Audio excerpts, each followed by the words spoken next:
Let me tell you a little story about Walmart. If you haven't heard of Walmart, have you been? So Walmart, when it started in 62, it was either 62 or 64, Sam Walton had the idea, because now Sam Walton had been in the retail industry at this point for like 15 years. Walmart was not his first company. He had been running five and dimes and discount stores for over a decade. So he had experience. He's seen the market. He's seen how other businesses and owners operate.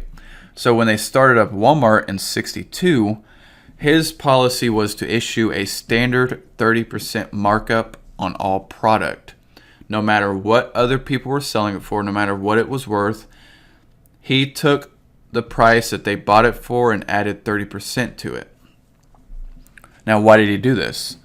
Because he knew that if his company made 30% profit on every product, they would do very well, and they would sell their product very fast and grow exponentially. He didn't care what it cost anywhere else.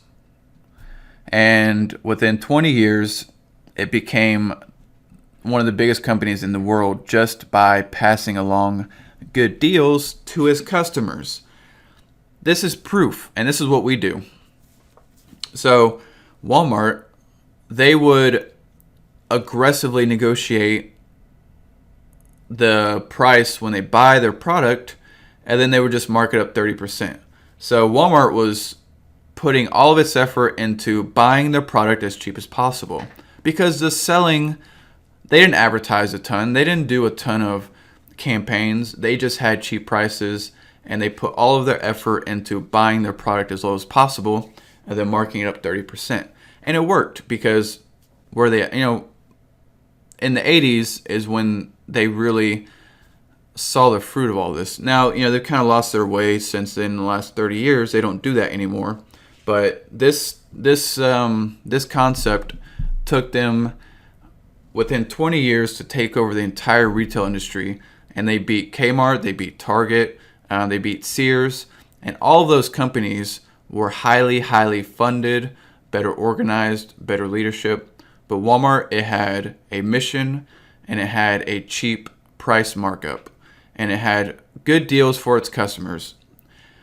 I cannot even stress enough how customer obsessed Sam Walton was. He was obsessed, and he just wanted the customer to have the best deal possible. Now, let me tell you a little story.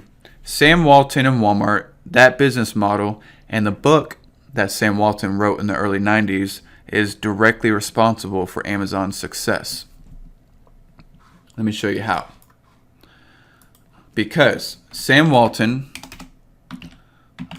his book, Made in America, you have to read this book. Interesting note. Jeff Bezos, the owner of Amazon, CEO, he makes this book required reading for all executives in Amazon. So this book came out in, I want to say 93. 92. Now remember, Amazon started in either 95 or 96. I don't have my years exactly. It was 94. That's not a coincidence. It is not a coincidence in any way, because in this book, Sam Walton lays out the strategy and what Walmart did to become the owner of the retail industry within 20 years. So it talked about Sam Walton was extremely, extremely customer obsessed. He invested heavily into technology, distribution, automated systems, computers. And that's starting to sound familiar. It's because Amazon took Sam Walton and Walmart's business model, put it online, and 10x'd it in obsession. Jeff Bezos is a direct descendant of Sam Walton and his business model. Now, if you're starting to see the relationship here, this is a 60-year dynasty of a single business model of simply providing the best deal to the customer. I cannot stress this enough. From 62 to the current year, Sam Walton took the business model of passing along good deals to customers by trying to buy product as low as possible and having a standard markup. He directly led to the formation and influence on Amazon. And Amazon themselves, they took 20 years to completely and totally dominate the e-commerce space. There is no coincidence that each company had a 20-year lead up before they become insanely dominant and exponential growth.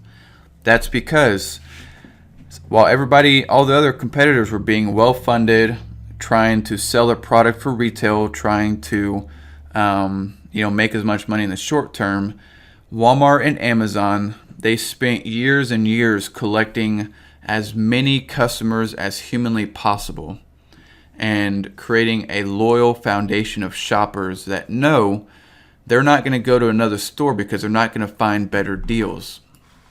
Now, that is a little book lesson for you. And I say this because in our dealership, after I read this book, we completely, in every way, moved away from any retail or book value. Our standard business model now is to take our cost in the vehicle and we mark it up 30%. No matter what it is, no matter what it's worth, I do not care. We pass the deal to the customer, and within the first 2 months, our sales increased by 10 to 20%. Our vehicles sold faster, and sales became much easier. And not only that, now it's easy to train anybody to sell cars because we have no haggle pricing. Our cars are marked up 30% across the board. Now sometimes it's 50% because if we buy a car for $1,000, we'll sell it for $1,500 if it's like a really nice car. But if we buy it for $2,000, 30% is $2,600. We sell it for $2,600, and this has the advantage of just being the best. I mean, people are blowing through here. We get over 500 to 600 calls a month. We get 300 text messages a month from customers. And we get around 200 to 300 people into the dealership every single month. So I'm telling you, this business model works, and this is what I'm teaching you in this course. Be aggressive about buying and checking your cars as much as possible and buying them as cheap as possible, and then pass the good deal along to your customers. And you will have results guaranteed, because there are very, very few people and businesses operating this business model, and the ones that do it long term, they win. Now, if I were to want to be in this dealership space long term, I could easily take this business concept and expand it to any and all markets in the entire United States, but that's not my goal. Because ultimately, I don't want to be a dealership owner long term. I want to influence all the dealership owners in the entire country to provide better experiences for customers, and I really want to change the entire car industry for the better so that it's a win-win for sellers and buyers. Now, if you didn't fully get that Walmart and Amazon story, it's probably worth rewinding and listening to that again. At the very least, go buy this book, Made in America. It is an excellent read. One of my favorite books by far. And it's Sam Walton himself. He wrote it. And a lot of people think, billionaires like this, they're just greedy, whatever. If you read this book, you will understand what a neurotic, obsessed person Sam Walton is. He didn't care about the money. He just wanted to create the best possible business for his customers and to do that as much as possible across the entire country. And he succeeded at that. And money just happened to be a byproduct of him changing the entire American retail culture.